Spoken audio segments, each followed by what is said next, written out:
Buenas tardes, estimados. Vamos a comenzar una nueva versión, una nueva sesión de nuestro foro de opinión política organizado por la Fundación Libertad.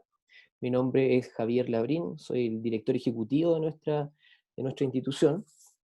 Y por supuesto quiero comenzar agradeciendo a todas las personas que nos acompañan el día de hoy, especialmente a uno de nuestros directores, don Alejandro Karevich, a quien le extiendo el saludo por acompañarnos en esta oportunidad, y a todos aquellos que nos están viendo a través de la plataforma Zoom y también desde la señal en vivo de Facebook.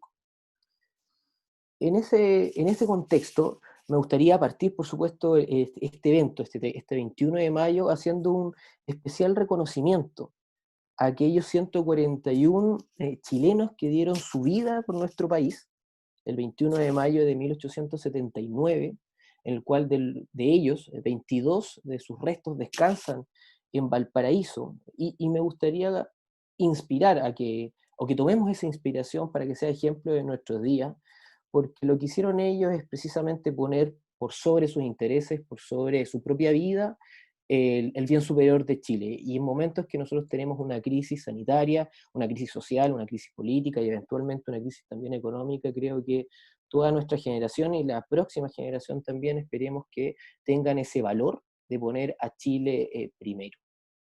Dicho ese pequeño homenaje a nuestros héroes de Iquique, me gustaría comenzar este evento saludando al expositor que nos va a acompañar. Ella es Constanza Juve, que es abogada de la Universidad Católica, magíster en Derecho Constitucional de la misma Casa de Estudios, máster en Derecho de la Universidad de Nueva York, es profesora también de la Universidad Católica y es directora del Foro Constitucional UC. Muy bienvenida, Constanza. Muchas gracias, Javier. Muchas gracias a todos los que nos acompañan por la asistencia virtual, ¿cierto? Y también por la invitación a la Fundación Libertad. Aprovecho también de saludarte en tu día, ya que hoy también, además de las glorias navales, es el Día del Abogado. Efectivamente, efectivamente.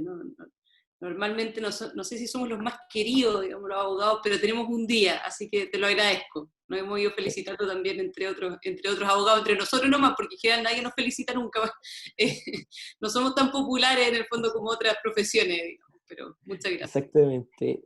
Claro, y bueno, este día, además de los héroes de Iquique, nosotros tuvimos la figura de Arturo Prat, que él, dicho sea de paso, fue abogado, y a partir de su herencia de ser un héroe naval o un héroe nacional, también un hombre de leyes, a partir del 2010 se empieza a celebrar el Día del Abogado. Así que eh, coincide que justo también vamos a tocar un tema que es 100% y muy técnico, como es todo lo que tiene que ver con el proceso constituyente, nuestra constitución, y eso cruzado también con las crisis. Por eso te quisimos invitar en esta oportunidad y reitero los agradecimientos por acompañar. En primera instancia me gustaría partir situándonos en la crisis de octubre. No voy a indagar sobre las causas porque para eso a lo mejor podemos echar mano a la sociología, a la antropología, a la sociología. Algunos han dicho que fue un desajuste entre los relatos políticos y las instituciones, como es el caso de Hugo Herrera, otros que venían sosteniendo que había un derrumbe del modelo, como Alberto Mayol desde el 2011, otros como Carlos Ruiz decían que hubo una irrupción de un nuevo pueblo, etc. Pero a mí me gustaría escuchar tu visión desde la mirada constitucional, precisamente porque nosotros el 18 de octubre vimos una serie de manifestaciones, de demandas, de marchas, de protestas, que comenzaron, que fue la gota que rebalsó el vaso, esta alza del pasaje del metro. Por supuesto que eso no es lo único, pero podemos ponerlo como la mecha. Pero sin embargo, el inicio, por lo menos lo que yo recuerdo y lo que vimos desde la región de Valparaíso, es que en ningún momento se comenzó a hablar desde un inicio, reitero, sobre la nueva constitución. O sea, la mayoría de los afiches, de las pancartas, de los lienzos decían, no sé, no más AFP, algunos decían aborto legal, otros despenalización de la marihuana, etc. Pero muy tarde, o luego de varios andar, es que comenzó a adoptarse este relato, este discurso sobre la nueva constitución. ¿A qué se debe, Constanza? Sí, yo comparto contigo el análisis, en el sentido de que efectivamente se puede ver cómo los eventos del 18 de octubre en principio se desencadenan por un tema que uno podría considerar ciudadano, ¿cierto? Social, que es el alza del pasaje del metro, y después empiezan a haber una serie de otros temas que en la práctica se empiezan a abrir, ¿cierto? Y que donde hay un grupo obviamente muy violento y otro grupo grande, que finalmente esta manifestación se ha dicho que es 1.200.000, pero en realidad, bueno, 800.000, o da lo mismo, pero finalmente terminó siendo una manifestación muy, muy grande de gente que en la práctica, muchos, ¿cierto?, empatizamos con dichas preocupaciones sociales. Recién el tema constitucional parte unas 2 semanas después del 18 de octubre. Es ahí donde ya el eslogan en el fondo de Asamblea Constituyente, nueva constitución ahora, empieza, digamos, a pegar más fuerte, y finalmente el discurso político se empieza a reconducir hacia eso, ¿cierto? Y finalmente la olla empieza a hervir, teniendo en cuenta esta gran demanda, ¿cierto? Como la demanda que permitiría, de alguna manera, ¿cierto?, descomprimir esa presión de la olla, ¿cierto?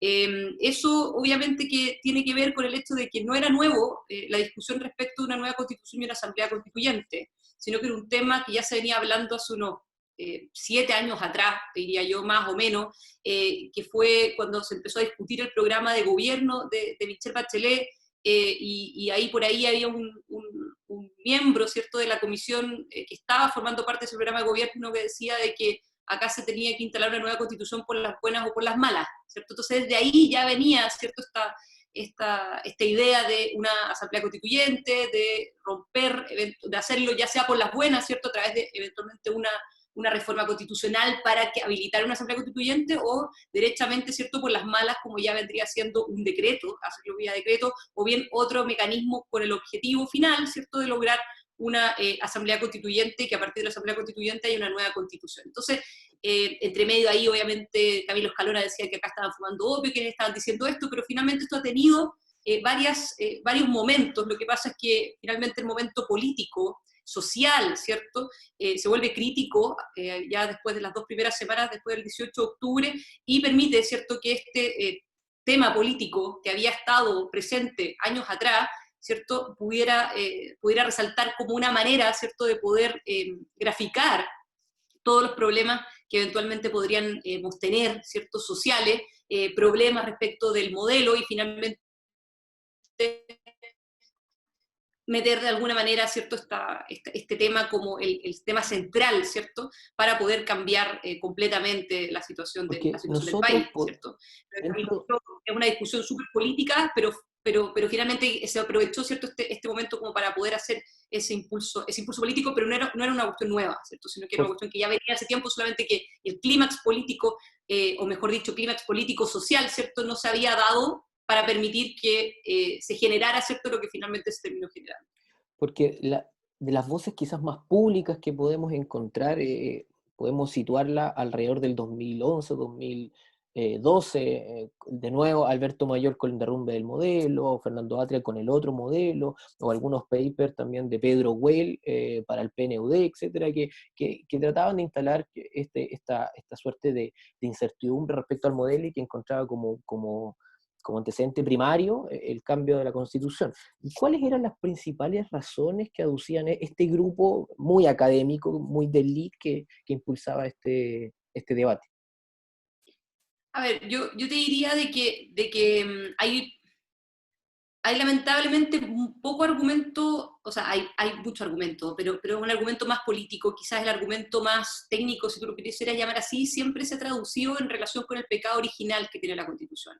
El gran tema, digamos, es la legitimidad de origen, o en este caso, digamos, la ilegitimidad, ¿cierto?, que tiene la Constitución en su origen, y que en ese sentido, independiente de cuántas reformas, por eso es finalmente el punto, ¿cierto?, más allá de los cambios que tú le hagas en relación con el contenido, esto tiene que ver con un tema de procedimiento, tiene que ver con el nacimiento o el origen, digamos, de la Constitución, y es Ginsburg decía, de hecho, tiene un artículo que dice como el fruto de la parra envenenada, ¿cierto? Entonces, realmente es algo que en la práctica no puedes lograr, ¿cierto?, poder salvar y sanar, ¿cierto? Entonces, yo te diría que el gran argumento tiene que ver con eso, ¿cierto? Tiene que ver con la ilegitimidad de origen, y que en la práctica tú lo que tienes que tener es una Constitución que tenga legitimidad en su origen, de tal manera, ¿cierto?, de que a partir de eso se logren además los cambios estructurales que se pretenden, que a mi juicio esos cambios estructurales no siempre, digamos, pasan por la Constitución en términos de que pueda ser algo positivo como cambio, sino que muchas veces, digamos, pueden ser bastante negativos, y además me parece, en el fondo, de que crear o determinar un modelo de sociedad dentro de la Constitución es meterle a la Constitución, o darle una carga a la Constitución que no corresponde, ¿cierto?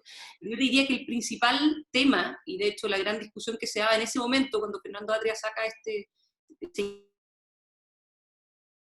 bueno, propone lo vía, por ejemplo, decreto, son finalmente antecedentes que tienen que ver con temas de fondo. De hecho, no hemos tenido grandes discusiones de fondo, no sé si lo has podido notar en ese sentido, sino que más bien discusiones de forma y de procedimiento, basándose en este tema de que el origen tiene que ser un origen legítimo. En democracia, a eso se refieren con origen legítimo finalmente. Respecto al origen o a la legitimidad que puede tener desde el nacimiento, desde el ejercicio, algunos han sostenido que incluso nuestra Constitución, o sea, no podemos hablar propiamente tal de la Constitución de 1980, sino que, no sé, como Claudio Alvarado dice que esta es una Constitución de la transición. ¿Qué piensas tú respecto a la legitimidad de origen y la legitimidad que pudo haber adquirido con el paso de los años el texto original, que hoy por hoy ya no es el original?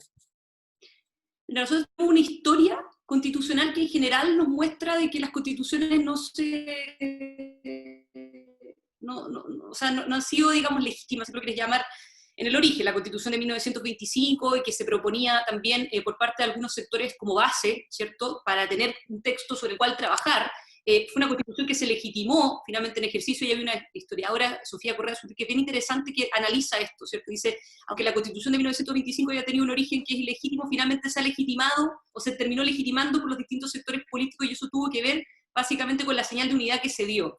¿Qué es lo que se estimó? Yo creo que la Constitución de 2005 respecto a esta Constitución, ¿cierto? Quienes estén tan familiarizados con esto, la reforma constitucional del 2005 fue la reforma que más modificaciones en sí misma, ¿cierto?, se le hicieron a la Constitución, se le hicieron 58 modificaciones, y es lo que se denomina como la Constitución de Ricardo Lagos, ¿cierto? Cuando Ricardo Lagos aparece, ¿verdad?, firmando el decreto promulgatorio diciendo, mire, acá tenemos por fin una Constitución democrática, y podemos dar cierre, ¿cierto?, podemos darle un cierre a este tema, ¿verdad? Entonces, bueno, para volver un poquito al punto, a mi juicio es indudable, sin perjuicio que hay también profesores que piensan que no, pero para mí, por lo menos, es indudable que el origen de la Constitución es un origen que es ilegítimo, y que ese es en el fondo es un pecado, digamos, original que no se puede sanar, digamos, en términos de la ilegitimidad de origen.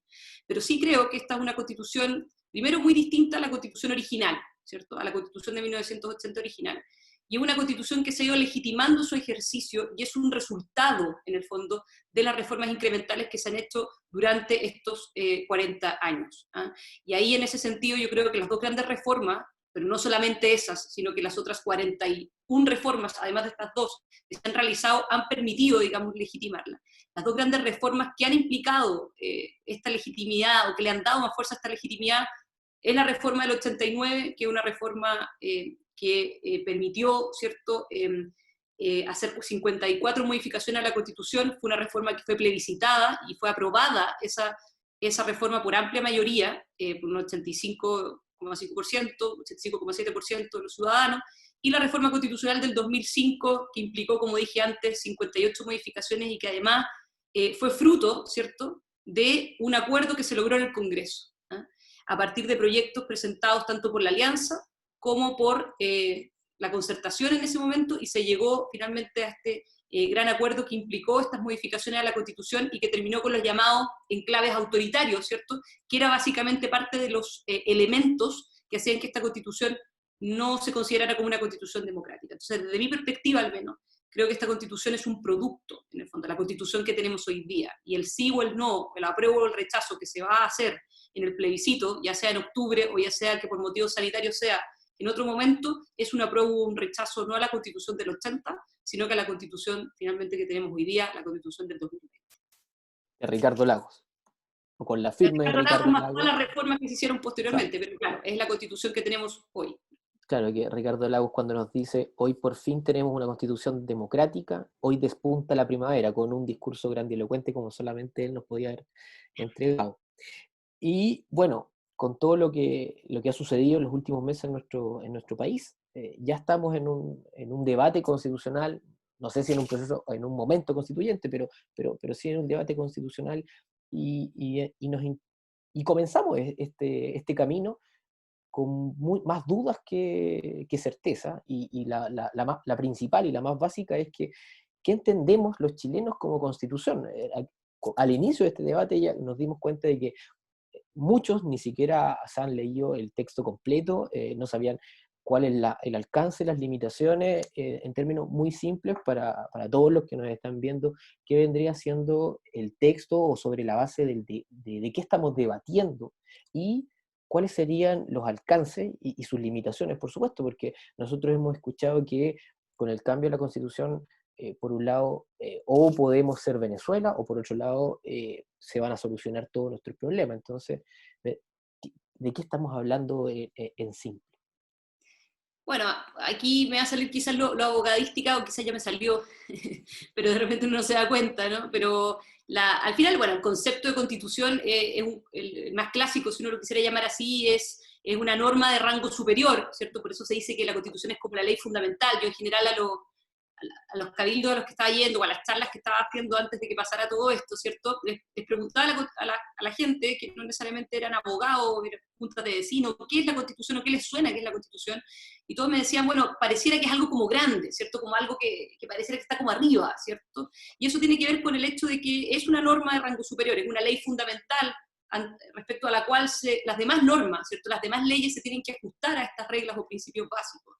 Y una norma de rango superior que estructura, dice, y organiza el poder del Estado, y limita el poder del Estado para así garantizar los derechos y libertades de las personas. O sea, la Constitución finalmente es una herramienta que organiza y estructura el poder, ¿verdad? Por eso la Constitución trata o tiene un capítulo de gobierno, tiene un capítulo de Congreso, tiene un capítulo de Poder Judicial, tiene otro de Contraloría, Tribunal Constitucional, organiza y estructura el poder en distintas cajas separadas.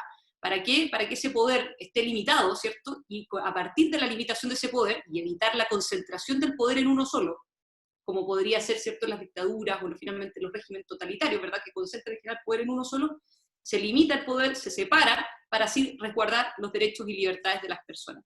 Esa es la razón clásica de por qué, de hecho, existe una constitución, ¿cierto? Uno va a la Carta Magna de 1215, nace, ¿cierto?, como una herramienta que permite limitar el poder del rey, ¿cierto? Como que pareciera que hoy día la Constitución en general es como, se le puede meter de todo, ¿cierto? Pero de repente nos olvidamos de la razón de existir de la Constitución, que más que limitar a las personas, es al revés, es limitar el poder y así resguardar, limitar en el fondo el poder del Estado y así resguardar los derechos y libertades de las personas. Y además la Constitución establece ciertas reglas del juego mínimas, lo que se denomina el rayado de cancha, ¿cierto? Que nos permite entender tanto a nosotros, ¿cierto?, las personas, como las asociaciones, como sería la Fundación Libertad, por ejemplo, como el Estado, cuál es ese rayado de cancha y cuáles son esas reglas del juego. Y lo importante es que esas reglas del juego sean las mínimas posibles y se deje todo lo demás a la deliberación democrática, al Congreso y al presidente. ¿Para qué? Para evitar, ¿cierto?, que queden temas que son relacionados con la deliberación democrática en esta norma, ¿cierto?, que es de rango superior, que de por sí, ¿cierto?, requiere o es más difícil de modificar, ¿cierto? Entonces, por ejemplo, la Constitución establece que las personas, los trabajadores, tenemos que tener una justa retribución, pero no establece el monto de la justa retribución. Eso se establece, ¿cierto?, ya determinado por los contratos, ¿cierto?, o por lo menos un salario mínimo, ¿cierto?, que se establece por ley, ¿cierto? No se podría establecer en la Constitución, o si se estableciera en la Constitución sería inconveniente que así fuera, ¿cierto?, porque cada vez que queramos modificar el salario mínimo tendríamos que reformar la Constitución para aumentar el guarismo. Entonces, eso es básicamente la Constitución. Si uno lo quisiera llamar en buen chileno, es el rayado de cancha, ¿cierto? Establece ciertas reglas, ciertos principios mínimos a los cuales las leyes se tienen que sujetar y a los cuales nos permiten a nosotros, las personas, las asociaciones, el Estado, tener claro cuáles son esas reglas del juego mínimas.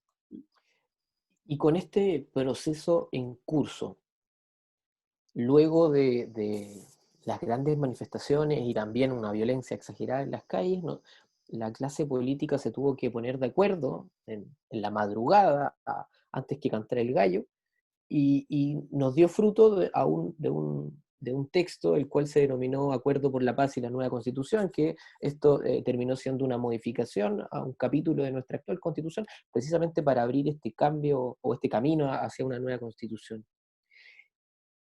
¿Cómo crees tú que fue esta respuesta que nos dio la clase política a la demanda social, y cuáles son el camino que nos abrió o que nos dio este acuerdo? Bueno, yo lo he dicho en otras oportunidades también, yo creo que el acuerdo tiene cosas que son buenas, cosas malas y cosas feas. ¿Eh? Lo he dicho en otra oportunidad, y creo que de las cosas buenas, y eso hay que rescatarlo, es de que sin perjuicio que uno entienda, ¿verdad? O por lo menos desde mi perspectiva, que el gran problema que teníamos hoy día tenía que ver con parte del que caímos en la trampa de los países de ingreso medio, que es una cuestión que se venía anunciando desde hace años, ¿ya? De personas que en el fondo que están en la clase media sienten, ¿verdad?, que el progreso no les está llegando a todos, y que además son capas medias que son muy frágiles, porque una persona se enferma dentro de una familia, o una persona pierde, digamos, su trabajo, en ese caso, ¿cierto?, inmediatamente el límite con la pobreza es muy, muy delgado, ¿verdad? La raya es demasiado delgada. Entonces, hay temas que tienen que ver con temas sociales, obviamente también hay grupos de violencia, ¿cierto?, que es una cuestión que, como dijimos en un principio, hay que hacer un estudio relacionado con eso también, ¿cierto? Hay violentistas propiamente tal, pero estoy pensando, ¿cierto?, en las personas de esfuerzo que generaron finalmente una empatía en todos los chilenos, a mi juicio, creo, en relación con las demandas que se estaban solicitando, o en relación con las preocupaciones que se tenían. Sin perjuicio de eso, creo que la manera en que se logró este acuerdo, o mejor dicho, el acuerdo mismo, buscaba, ¿cierto?, poder quitarle presión al sistema, porque finalmente llegó un momento en que este era el tema para lograr aunar a las distintas posiciones políticas y los distintos partidos políticos con representación parlamentaria. Uno podrá estar en desacuerdo en cómo se llegó a eso, en la presión, quizás, creo yo, por el lado de la oposición, al momento de decir, mire, yo no le doy nada si es que no nos aprueban un plebiscito de entrada. Esa es la carta que firmaron todos los partidos políticos de oposición, no sé si se acordarán, sin plebiscito de entrada en el fondo y sin una asamblea constituyente. Después nos ponemos de acuerdo en qué tipo de asamblea constituyente, pero yo no doy nada si es que esto no se hace. Y creo que uno de los puntos positivos, más allá de eso, ¿cierto? Más allá de eso, es que a veces se nos olvida el momento en el que estábamos, que era un momento muy, muy, muy crítico. Creo que fue positivo que el acuerdo se haya logrado en el Congreso, con casi todos los partidos con representación parlamentaria, excluido el Partido Comunista y gran parte del Frente Amplio, pero con casi todos los partidos de representación parlamentaria, y que finalmente ese acuerdo haya permitido, sin perjuicio de lo rápido que se hizo, sacar un proyecto que es un proyecto que tiene, donde se nota, a partir de lo que sale de la comisión técnica, un proyecto donde hay buena fe al momento de redactarlo. Entonces, de esa perspectiva, yo creo que el acuerdo tiene cosas que son bien positivas. Logra reivindicar de alguna manera la legitimidad del Congreso, que incluso es bien curioso porque hay parlamentarios que se declaraban ilegítimos a ellos mismos, una cuestión muy, muy, muy loca, muy rara. Pero logra el Congreso de alguna manera empoderarse con esto, y se logra un acuerdo transversal. Creo que esas dos cosas son positivas del acuerdo, más allá, de nuevo, que uno pueda mirar para atrás y decir, mire, esta presión fue una presión indebida, la oposición podría haber sido mezquina, que a mi juicio sí lo fue, creo que esa carta fue una bomba, esa carta que decía lo que había dicho anteriormente, pero más allá de eso, el acuerdo se logró ese acuerdo, luego se logró ponerse de acuerdo también en la comisión técnica, y esa comisión técnica sacó un proyecto que técnicamente es muy razonable, más allá de que no le hubiera gustado tener una tercera alternativa, ¿cierto? Yo también lo he dicho en otras oportunidades, respecto a la prueba del rechazo, es técnicamente muy correcto, y además el grupo que en el fondo formaba parte de esa comisión técnica, gracias a este acuerdo que llegaron los políticos, era una comisión de lujo. ¿Ah?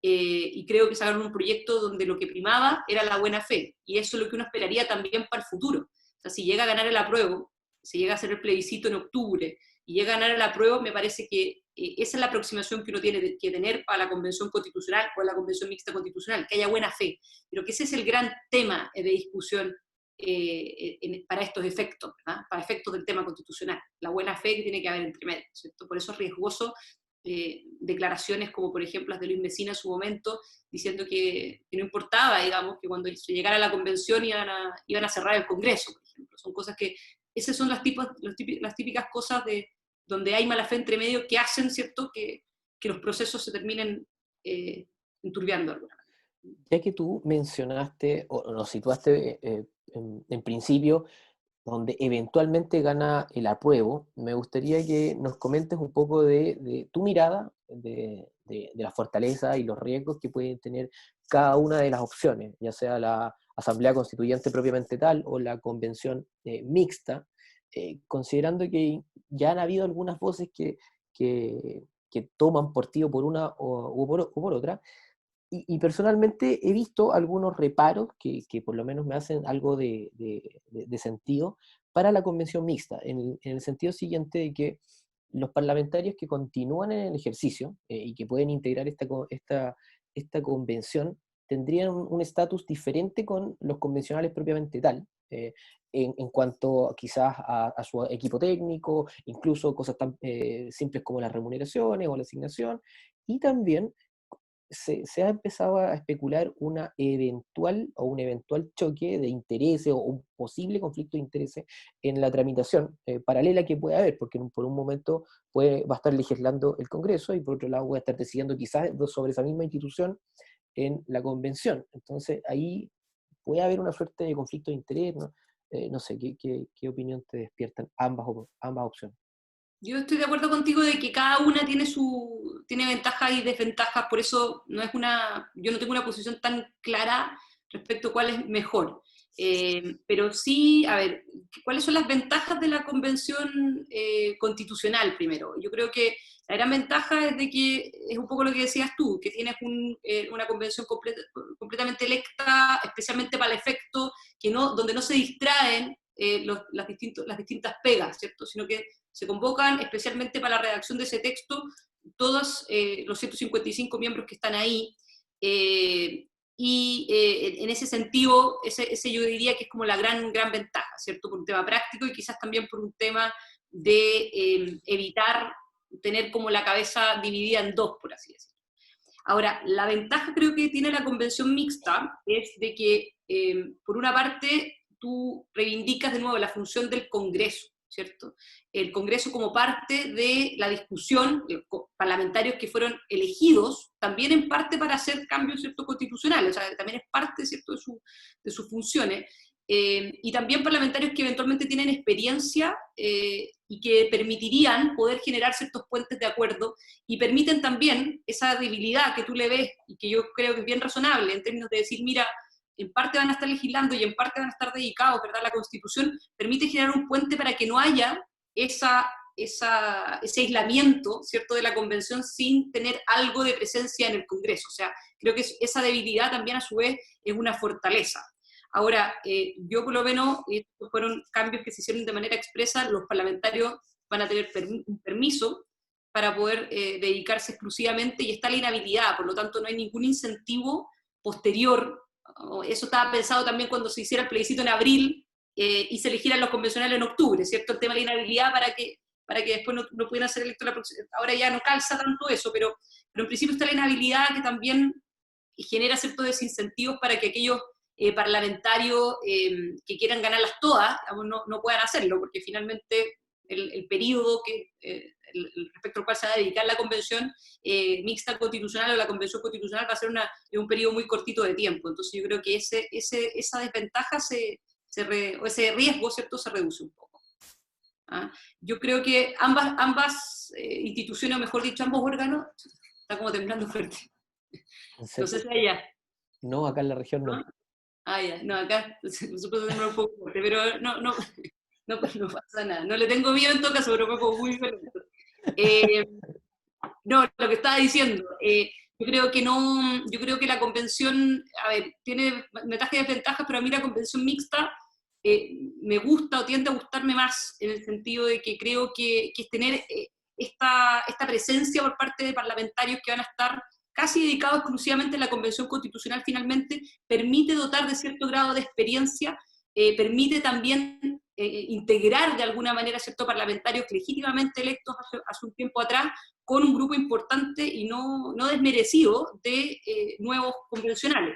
Hay que tener en cuenta también una cosa, que el sistema electoral que se va a ocupar para elegir a la convención constitucional o la convención mixta constitucional, la parte electa, es el mismo sistema electoral proporcional con respecto al cual se eligen a los parlamentarios. Por lo tanto, tampoco esto es de que queramos que sean todos, por ejemplo, ciudadanos de a pie, por así decirlo, la convención, o si queremos que no, ¿cierto? Porque esto no va a ser así, ¿cierto? La estructura va a funcionar en base a la estructura de partidos políticos también. Por lo tanto, el tema es qué político, entre comillas, o mejor dicho, qué persona, ¿verdad?, que va a ir auspiciado por un partido político, queremos que esté. Entonces, de esa perspectiva, creo que es bueno la integración, quizás de algunos que ya tienen experiencia, que también ya tienen en el cuerpo algunos años de experiencia en relación sobre todo a la formación de acuerdos, que participen de la Convención Constitucional. Pero la verdad es que no, ese punto no lo tengo 100% resuelto,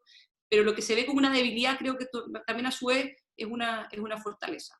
Tú mencionaste algo súper importante respecto al sistema en el cual se van a elegir los eventuales convencionales, porque también se ha instalado un poco la idea de que esto la nueva constitución puede ser eventualmente escrita en las juntas de vecinos o en las asambleas universitarias, o que todo y cualquier persona va a poder integrar esta convención, sin prejuicio de que puede postularse o quizás querer competir, pero en definitiva, al final podemos tener una réplica muy similar a las fuerzas representadas en el Congreso con las fuerzas que podrían integrar esta convención constituyente o mixta.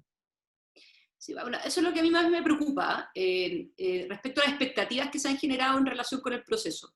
Ahora, obviamente, las prioridades cambiaron nuevamente, pero en su momento, y me parece que también cuando vuelva a haber un clima, como dice Pato Fernández, el otro día decía, Pato Fernández, la tercera, decía, no hay un clima constitucional y sería bueno que lo tengamos antes del plebiscito. Bueno, yo también creo lo mismo, ¿cierto? Yo creo que una de las ventajas, quizá, o de las cosas positivas que uno puede sacar de todo esto es de que había un interés legítimo por parte de la ciudadanía de entender mejor de qué se trata esto, ¿cierto? La Constitución fue como un bestseller en algún minuto, así como el libro más vendido.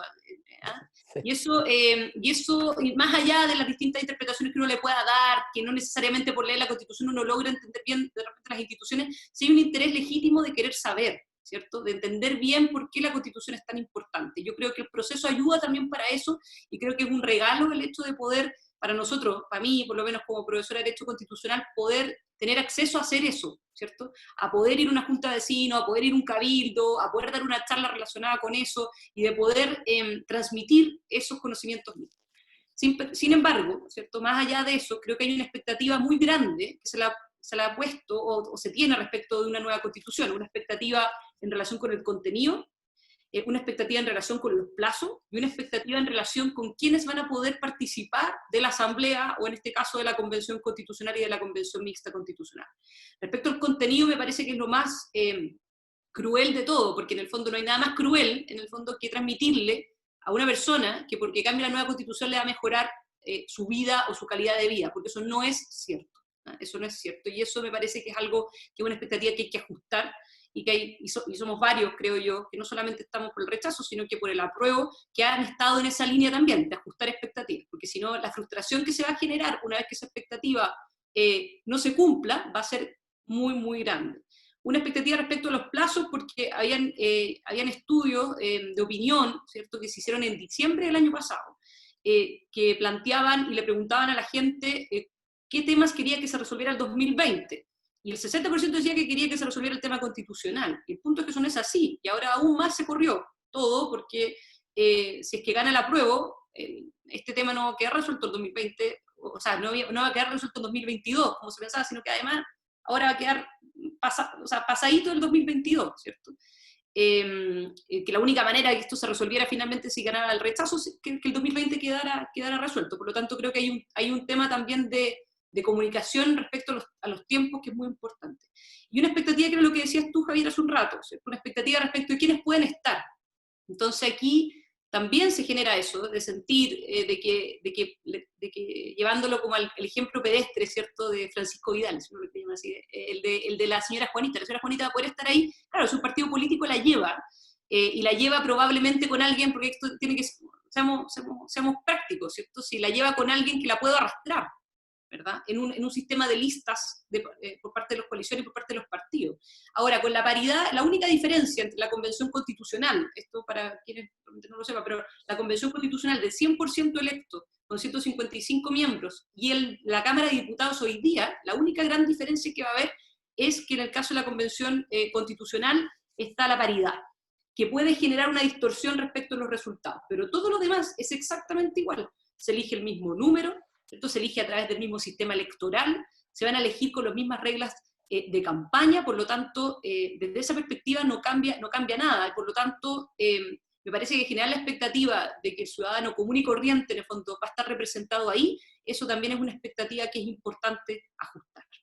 Respecto a la paridad en la Convención Constitucional, explícame un poco, eso significa que, por ejemplo, en el distrito en el cual representa la región de Valparaíso, si es que salen eventualmente, se pueden elegir 10, pongamos el caso, y eventualmente salen 7 hombres, esto significaría que había una corrección posterior a eso, e independiente que las mujeres hayan sacado menos votos, ingresarían de todas formas. Así es.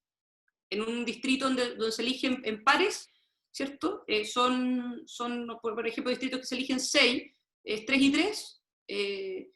Por ejemplo, en Rancagua se da eso, que se eligen 6, ahí si salen 5 hombres o 6 hombres, no, los 3 menos votados, obviamente dentro de la corrección, ¿cierto? De la lista. O sea, primero se hace el análisis con el sistema de ONT y después se hace la corrección, en el fondo se da vuelta y se ve en el fondo quiénes sacaron menos y se descartan y se suman las mujeres dando prioridad a las mujeres que iban en la lista que sacó más votos, ¿cierto?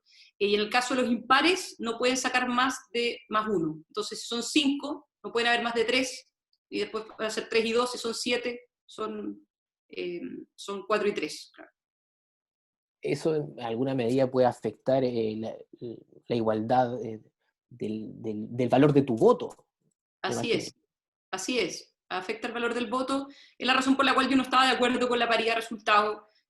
Yo, bueno, siendo mujer, uno diría, bueno, pero siendo mujer tienes que estar de acuerdo, y la verdad es que no, obviamente no era la más popular entre las mujeres constitucionalistas, por cierto que no, la minoría siempre, sobre todo en estos temas, pero a mi juicio creo que los puntos, las balas había que tirarlas y se hace también, ¿cierto? En la parte previa, ¿cierto? Antes de que las personas vayan a votar. Pero una vez que las personas van a votar, me parece que es precisamente vulnera la igualdad del voto y el peso finalmente de tu voto, el hecho de generar la distorsión posterior. O sea, esa corrección de resultados me parece que vulnera lo más básico, ¿cierto?, que tiene una democracia, que es que todos los votos valgan lo mismo. O sea, si la gran gracia, y también yo lo he dicho en otra oportunidad, se lo digo a mis alumnos, se ríen con esto, y sin llevarle un ejemplo burdo, pero el voto de una persona que es militante de un partido, que ayudó a un candidato, que tiene el pijama del candidato, que tiene el póster del candidato, que se sabe la vida completa del candidato,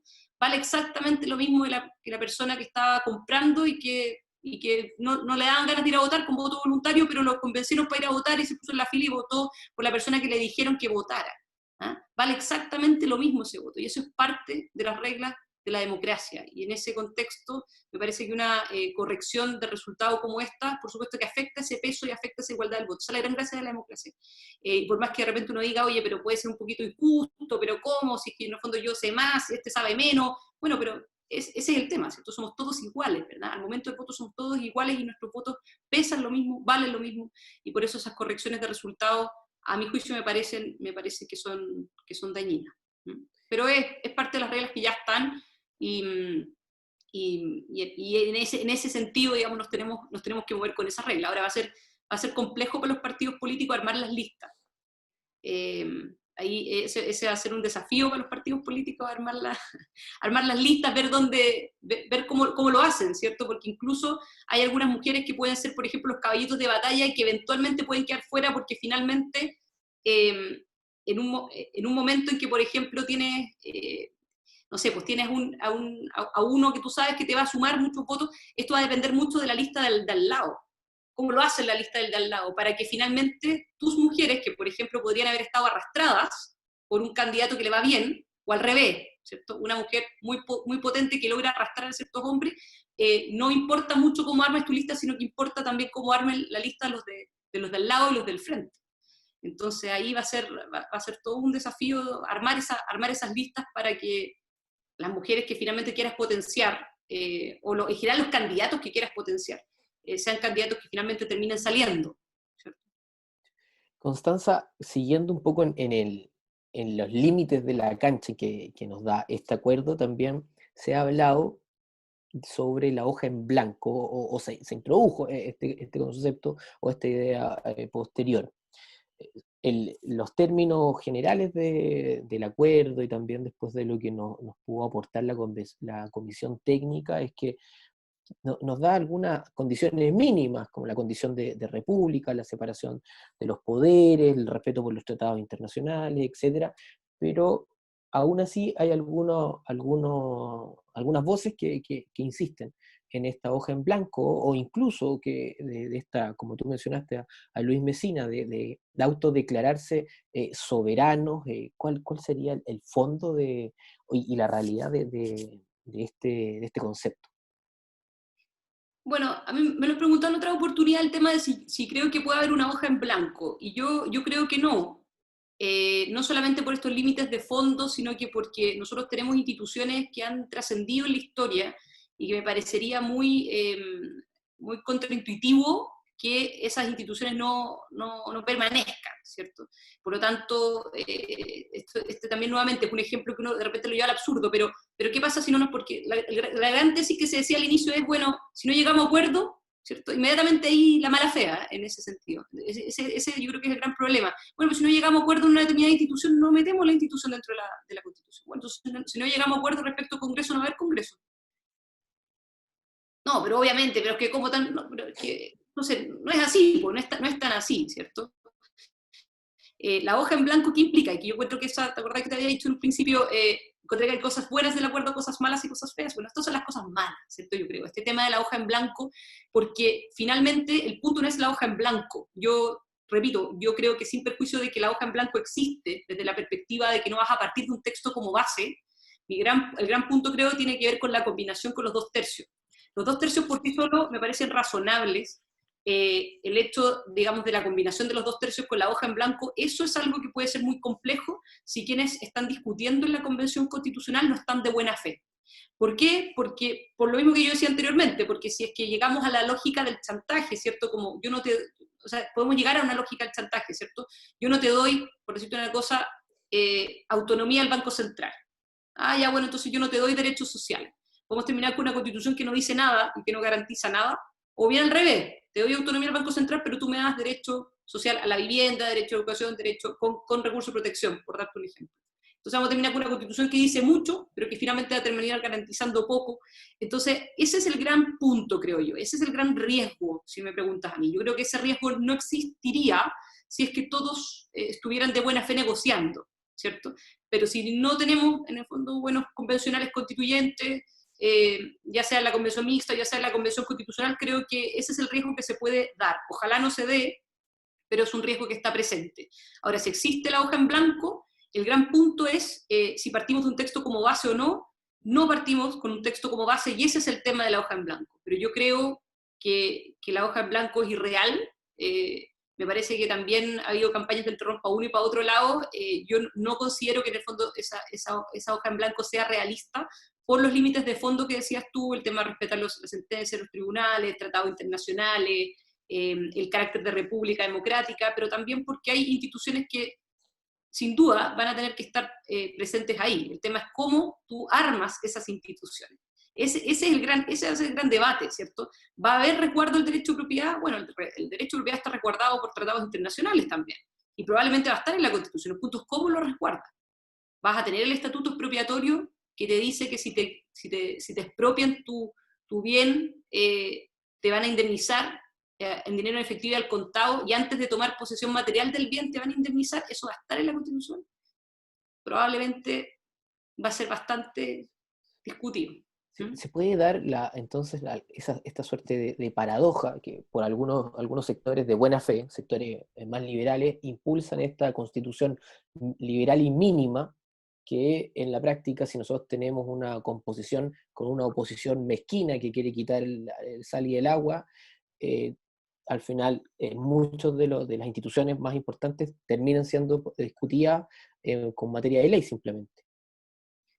Claro, ese es un punto que yo creo que ahí tenemos algunas diferencias con quienes están más bien por una constitución, lo que se denomina minimalista, ¿cierto? Tengamos lo mínimo posible, versus quienes, como yo, por ejemplo, creemos que tiene que ser un mix, ¿cierto? Entre una constitución que no sea una constitución maximalista, que tenga una lista o un catálogo, por ejemplo, de derechos fundamentales, pero que también tienen que resguardar un poquito más allá que simplemente lo mínimo, mínimo, mínimo, mínimo, digamos, una constitución estilo Estados Unidos, que es una constitución muy minimalista, ¿cierto? Y yo por lo menos considero eso porque eso quizás funciona bien en un régimen federal, por ejemplo, en el sentido de que tú tienes lo mínimo resguardado para todos los estados, y cada estado a su vez, por ejemplo, puede tener su propia constitución y determinar ciertas reglas para ciertos temas, ¿cierto?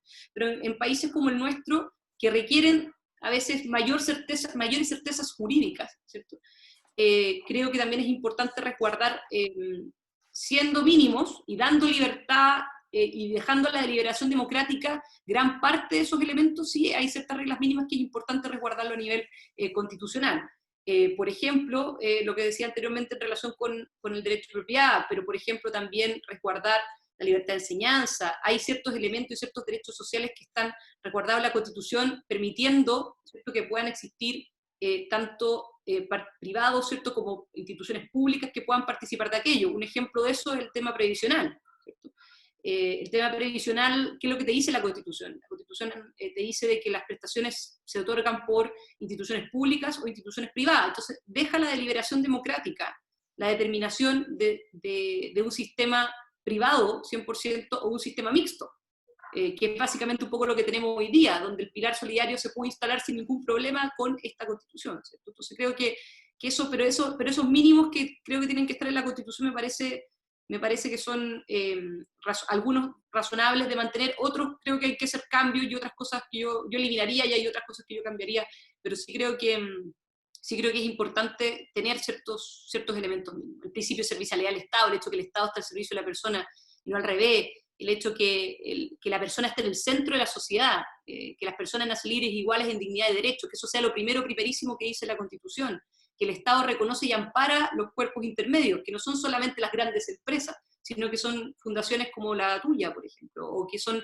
organizaciones sociales, ¿cierto? Que hay un reconocimiento de que esas organizaciones son una extensión de la persona, finalmente, son un fruto, ¿cierto?, de la persona, la micropyme, o sea, la micropyme, la pyme, la pequeña, la mediana empresa, todo eso, digamos, son extensiones de la propia persona, y me parece que resguardar esos mínimos son muy importantes. Es muy Ya que importante. tú tocaste el tema, nos preguntaban por interno, por el chat.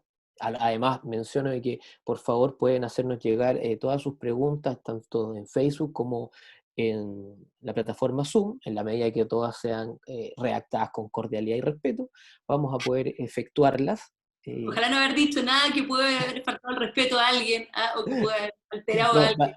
No es la no, idea. para nada. Y en ese sentido, justamente nos preguntan cuáles son las cosas que ya mencionaste una, pero qué otras cosas nos valdrían la pena, a lo mejor en abstracto como principio, que vale la pena defender del actual, para mantener la actual o eventualmente para que éstas primen en una nueva. Bueno, yo soy una firme convencida, yo estoy muy convencida de que no creo que haya que mantener exactamente la actual. Yo creo que todas las constituciones, como todas las humanas, son perfectibles, y en el caso, por ejemplo, de ganar la opción rechazo, por dar un ejemplo, yo soy partidaria de una reforma constitucional que permita poder hacer cambios a la Constitución, agregar cosas, eliminar cosas que quizás son innecesarias y mantener cosas que sí son importantes, ¿ah? Pero mantener exactamente todo como está no me parece que sea como lo adecuado. La última gran reforma, sin perjuicio que han habido entre medio, fue el año 2005, y han pasado 15 años desde esa reforma, y me parece que es bien razonable poder pensar en un acuerdo en ese aspecto, en el caso dado de que gane la opción rechazo. En el caso que gane la opción apruebo, bueno, evidentemente que vamos a entrar en esa línea o en ese sendero de discutir una obra completamente nueva, ¿verdad? Eso como primera opción. Yo creo que también, lamentablemente, y es parte un poco de los elementos del acuerdo, pero lamentablemente quedaron estas dos opciones que parecen muy extremas, muy radicales, ¿cierto? O quiero dejar todo exactamente como está, o quiero algo completamente nuevo con hoja en blanco, si lo queremos llamar así. Muy extremo, y me parece que podríamos haber tenido también y darle a la ciudadanía una tercera alternativa por la cual yo habría votado, por lo menos, que sería la opción de un cambio constitucional, eventualmente a través de un congreso constituyente. Eso ya no fue, ya es pasado, pero sí creo que hay una opción en el caso dado que gane la opción rechazo. Ahora, ¿qué cosas mantener de la Constitución actual? Yo creo que a grandes rasgos lo que acabo de decir, en el sentido de que ese artículo primero, más allá de la manera en que uno lo vea, en términos simbólicos y qué sé yo, creo que es un mínimo común, y tanto es así que incluso la expresidenta Bachelet en su proyecto de nueva constitución que envió al Congreso unos días antes de terminar su mandato, vienen gran parte de estos elementos, ¿cierto? O sea, el principio de privacidad de la persona humana, que la persona está en el centro de la sociedad, incluso viene este llamado principio de subsidiariedad, que parece como tan vilipendiado siempre, ¿verdad? Que es esto, que no es más que el Estado reconoce y ampara las organizaciones, las asociaciones, los cuerpos intermedios, y les garantiza autonomía para el cumplimiento de sus propios fines específicos, ¿cierto? Que es básicamente un reconocimiento de su existencia, de la posibilidad de que tengan autonomía para determinar sus fines, obviamente en cumplimiento con la ley y con toda la regulación entre medio, pero también representa, ¿cierto?, la posibilidad de que nosotros, los particulares, podamos participar de las soluciones públicas, ¿cierto? Y expresión de eso se ve en varios elementos más que está en la Constitución, pero yo creo que esos son elementos que son centrales de mantener, que Chile obviamente es una república democrática, que es un tema que ya quedó establecido como un límite de fondo para la Convención. Me parece que hay varios elementos que también han sido fruto de reformas que son importantes, el principio de publicidad y transparencia, que es fruto de la reforma constitucional del 2005. Si se mantiene un presidencialismo, sin perjuicio que yo creo que hay que hacerle cambios ahí importantes, la iniciativa exclusiva respecto al tema de gasto público es una cuestión relevante, ya que gracias a eso Chile ha crecido, la autonomía del Banco Central, por supuesto que es un elemento muy relevante, mantener un control de constitucionalidad efectivo, ya sea que sea a través del Tribunal Constitucional o ya sea a través de la Corte Suprema. Creo que el control de constitucionalidad es esencial para poder mantener sana una democracia, ¿eh? Que se puedan resguardar ciertos mínimos, ciertas reglas mínimas, ciertos derechos fundamentales, para no dejarlo a la mayoría circunstancial del momento. Creo que es algo que es importante también de preservar y mantener. Esos son algunos elementos que yo mantendría, más allá de que uno puede ir cambiando algunas instituciones, modificándolas, etcétera. Yo creo que son elementos que creo que son importantes de mantener, y que muchos de esos elementos también, no muchos, pero algunos de esos elementos han sido de la Constitución original, y otros elementos también se han ido agregando en el camino. Mencionaste el tema del Tribunal Constitucional, el cual me gustaría abordarlo luego de que me cuentes cuáles son las cosas que sí te gustaría cambiar. Ya hablamos de las cosas que hay que promover y mantener, ¿cuáles deberíamos aventurarnos a cambiar? Bueno, yo creo, por lo menos yo eliminaría el Consejo de Seguridad Nacional de la Constitución, el llamado COSENA. Yo creo que no tiene ningún objeto que siga ahí, no tiene un rol meramente consultor, no tiene ningún tipo de atribuciones, y me parece que eso se puede lograr sin un objetivo, sin que esté en la Constitución, y simbólicamente yo creo que también es un elemento que es pesado, ¿cierto? Es un elemento, no es un punto, más allá de que aquí me van a decir, bueno, pero la Constitución al parecer no es un punto de unión, de acuerdo, pero ese es un tema que dividía, tantos así que se le fueron quitando las atribuciones a través de distintas reformas, y en ese contexto creo que es importante, y me parece que no cumple ningún rol, me parece que no importaría eliminarlo. Temas que cambiaría, bueno, creo que hay que cambiar algunos elementos del Tribunal Constitucional, y particularmente su sistema de nombramiento. Creo que hay que hacer cambios en ese aspecto, me parece que son razonables hacerle cambios. Esto es muy técnico, así que pido disculpas a los que no están tan relacionados con esto, pero voy a tratar de explicarlo lo más fácil posible. El control de constitucionalidad preventivo, ¿qué significa eso? Cuando el proyecto de ley se está discutiendo, se puede presentar un requerimiento, es decir, un escrito al Tribunal Constitucional y decir, mire, este artículo de este proyecto de ley es inconstitucional, ¿ya? O sea, vulnera la Constitución. Mientras se está discutiendo, cuando todavía no es ley, ese control se puede hacer en cualquier etapa de la discusión legislativa. O sea, cuando parte la discusión legislativa, cuando ya la discusión pasa de la Cámara al Senado, por ejemplo, cuando el Senado vuelve a la Cámara, o sea, en cualquier momento de la tramitación legislativa se puede hacer, y creo que eso ha traído muchos problemas prácticos, y también problemas en términos de las tensiones que hay entre el tribunal a veces y el Congreso. Y creo que sería bueno, por ejemplo, radicarlo en la etapa final. Ya hay propuestas en esta línea, no es una innovación lo que estoy diciendo yo, pero dejarlo simplemente al final, cuando ya el proyecto de ley ya se encuentra curado y sacramentado, por así decirlo, dentro del Congreso, de tal manera de dar deferencia al legislador, permitir al legislador más margen para que ese tipo de normativa se vaya corrigiendo y dejar el fondo del Tribunal Constitucional como, comillas, última instancia al final, pero no permitir que sea durante toda la tramitación. Creo que eso es un cambio que sería bueno. Eliminar el control preventivo obligatorio, que es que esto que hay algunos proyectos de ley que obligatoriamente tienen que pasar por el Tribunal Constitucional, no todos tienen que pasar obligatoriamente, materias de ley orgánica constitucional, por ejemplo. Cambios a la ley orgánica constitucional de votaciones populares y escrutinios pasan, por ejemplo, la franja primaria, la franja de las primarias pasó obligatoriamente porque era, en su minuto, una ley, es una ley orgánica constitucional. Eliminar el control preventivo obligatorio porque creo que siempre, en la medida que le permitamos a los parlamentarios o al presidente poder ir, no es necesario que pase obligatoriamente algunos proyectos de ley por ahí. Creo que esos son cambios que serían interesantes para el tribunal. Y cosas que le agregaría, yo creo que es importante acá actualizar lo que se dice respecto a responsabilidad del Estado y lo que se podría llamar así como bases constitucionales de una modernización del Estado. Obviamente que gran parte de la modernización del Estado tiene que ver con eficiencia, tiene que ver con políticas públicas, tiene que ver con el estatuto administrativo, tiene que ver con lo pesado que es el Estado, ¿cierto? Y que eso no es tema constitucional. Pero hay algunos temas que sí están en la Constitución y que creo que se podrían actualizar y modificar. Por ejemplo, en la Constitución se resguarda lo que se denomina o se establece una acción que es la acción de nulidad de derecho público. Es decir, cuando una autoridad vulnera la ley, ¿cierto? O realiza un acto que en el fondo implica, digamos, vulnerar la ley, se dice que es nulo. Digamos, todo acto contra versión de artículos nulos generará la responsabilidad de sanciones que la ley señala. ¿Qué es lo que ha implicado eso?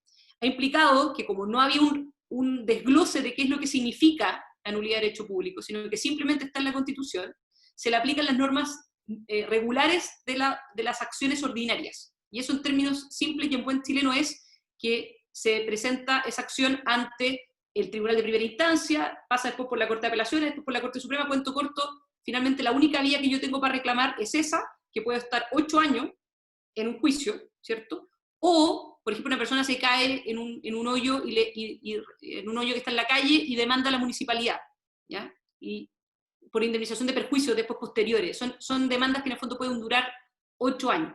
O voy a la Contraloría si es que considero que en la administración ya sea una Ceremi o ya sea cualquier ministerio, digamos, actuó contrario a las normas, voy a la Contraloría, pero lo de la Contraloría también dura meses y finalmente estamos utilizando la Contraloría como una suerte de tribunal contencioso administrativo y no como lo que es, que finalmente es un poder de control hacia el Ejecutivo.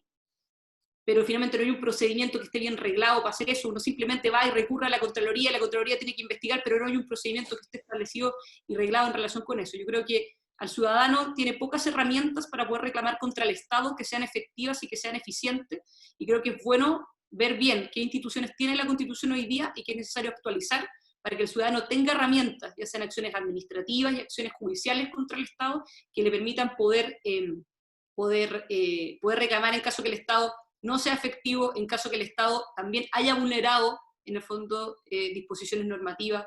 Creo que ahí faltaría también hincarle un poquito el diente. Hay que tener en cuenta además de que el Estado está representado por el Fisco de Chile, o sea, mejor dicho, por el Consejo de Defensa del Estado, y el Consejo de Defensa del Estado gana un 97% de las causas, lo cual ya es, en el fondo, te genera una simetría, ¿cierto?, entre el ciudadano y lo que sería el Estado. Por lo tanto, creo que allí habría que repensar un poquitito esa parte. Constanza, para ir cerrando, quiero llevarte a dos temas que son... De repente medio latero, pero creo que es No, no, importante no. también abordar con un poco más de profundidad. Estas conversaciones permiten Sí, eso. sí, no, no, se ha estado muy fácil también de entender, así que te agradezco mucho la disposición. Y me gustaría llevarte, hemos hablado a grosso modo respecto a la Constitución, el acuerdo, el proceso. Me gustaría ir un poco al fondo sobre los temas que están siendo más álgidos o más debatidos, o por lo menos que yo he podido acercarme, sobre el contenido que pudiese tener. Y algunas personas han empezado a impulsar la idea o a instalar el debate sobre la necesidad, la utilidad de nuestras dos cámaras, en ese sentido, para impulsar a que nuestro poder legislativo sea unicameral. ¿Qué te despierta ese debate? No, yo, bueno, también he opinado al respecto. A mí los congresos, creo que hay buenas razones para uno y para otro lado, pero me parece, a mí me gustan los congresos bicamerales, ¿ya? Yo creo que quizá hay que también darle una vuelta a...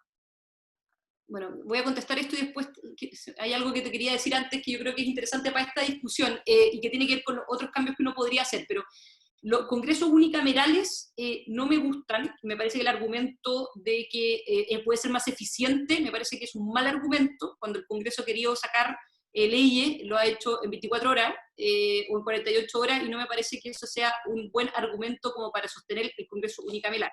El Congreso unicameral finalmente genera varios riesgos, y particularmente la irresponsabilidad que se genera entre este Congreso o finalmente organización colectiva, y permite, o impide, mejor dicho, una discusión quizás más reflexiva respecto a algunas leyes respecto a las leyes que me parece que puede ser riesgoso.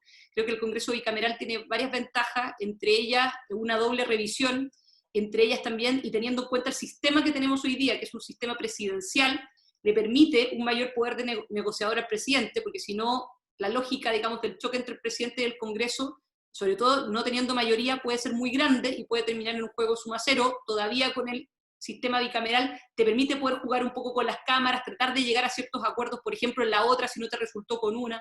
Creo que el Senado y la Cámara también tienen roles distintos, sin perjuicio de que el Senado ha ido perdiendo un poquitito esa línea. Sí tienen roles distintos y definidos por la Constitución como teniendo roles distintos. De partida el Senado, bueno, el tema de la edad ya a esta altura ya lo mismo, ¿cierto? No me parece que sea un factor muy relevante, pero sí son menos que en la Cámara, lo cual te permite poder llegar a acuerdos, mejores acuerdos, ¿cierto? O más fácil acuerdos en las comisiones.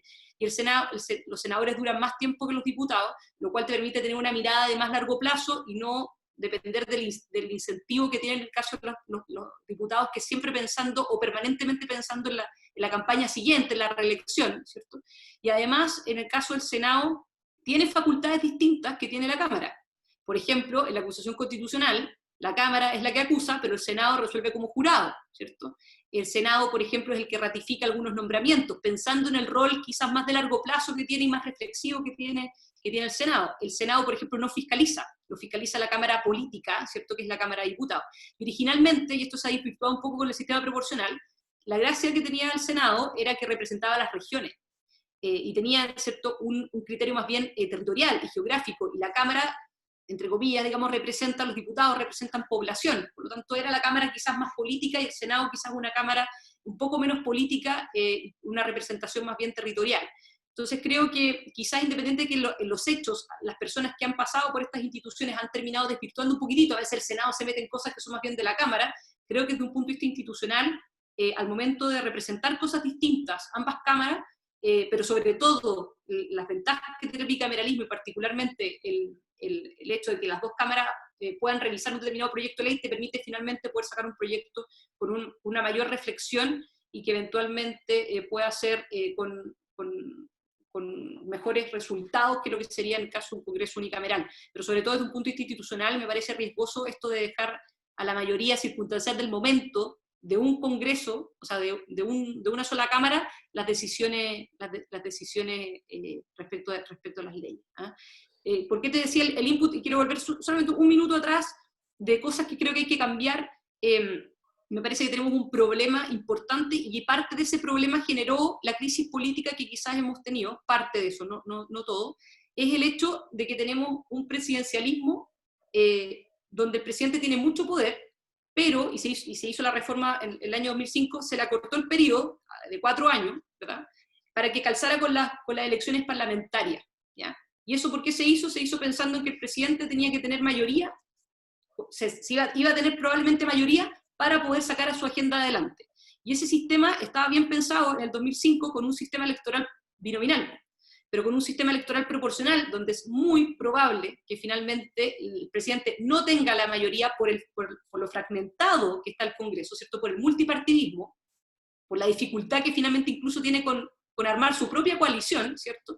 Creo que eso generó una tormenta perfecta que hizo que finalmente el gobierno no pudiera sacar gran parte de su agenda adelante, y eso generó finalmente un problema político no menor. Entonces, si bien el sistema electoral no es parte de la Constitución, sí tiene un componente constitucional relevante, y ahí hay que hacer un cambio, ya sea a través de una reforma constitucional, y hay distintos mecanismos que se pudieran hacer a eso, o ya sea pensando en una nueva constitución. Ese tema en el fondo no puede quedar así, manteniendo un sistema electoral como el que tenemos, hay que hacer ahí un ajuste respecto al periodo para que no calce con el periodo de los parlamentarios. Perfecto. Te llevo a los dos últimos temas que nos han preguntado a través del Vale, voy a chat. tratar de ser más breve las respuestas, perdón, se me ha extendido también un poquitito. No, no, no, estamos perfectos en los tiempos y además muy claras tus explicaciones. Uno de los temas es a raíz del derecho de aguas. Me refiero en estos los ítems o las temáticas más controvertidas. El derecho a agua, a raíz también de este debate que se dio hace un par de meses, donde no alcanzó la consideración constitucional de un bien de uso público, a pesar de que está en el Código de Aguas, y que algunos sectores apuntan sus dardos a que esa norma es la que termina entregándonos la escasez hídrica y todos los problemas respecto al agua que tiene por lo pronto la región de Valparaíso, especialmente en el sector de Petorca. Ese es el primer punto, y hago de inmediato la segunda pregunta, es a raíz de la violencia. Nosotros hablamos sobre la ilegitimidad de origen que tenía la Constitución de 1980 por ser obra de un régimen de facto, porque imperaba la violencia o estaba muy, muy latente. Acá también tuvimos un contexto de una gran violencia, una violencia que, a pesar de que el acuerdo era por la paz y la nueva constitución, esa violencia no cesó, y además hoy por hoy está reflotando ese germen. Entonces, ¿cómo nos vamos a hacer cargo o en qué medida la constitución para algunos sectores va a poder ser legítima si también se dio en un contexto de violencia? Esas son las dos últimas preguntas. Vale, bueno, con respecto a lo primero, yo no soy una especialista en aguas, pero te puedo decir lo que la Constitución establece, que la Constitución solo se hace referencia al tema de aguas a propósito del derecho de propiedad en su inciso final del 19 número 24. ¿Qué dice ahí? Que finalmente se resguarda el derecho de propiedad del derecho de aprovechamiento de aguas. No es un derecho sobre el agua, sino que es un derecho sobre la posibilidad de que tú puedas extraer agua, una determinada cantidad de agua, por una determinada cantidad de tiempo, ¿cierto?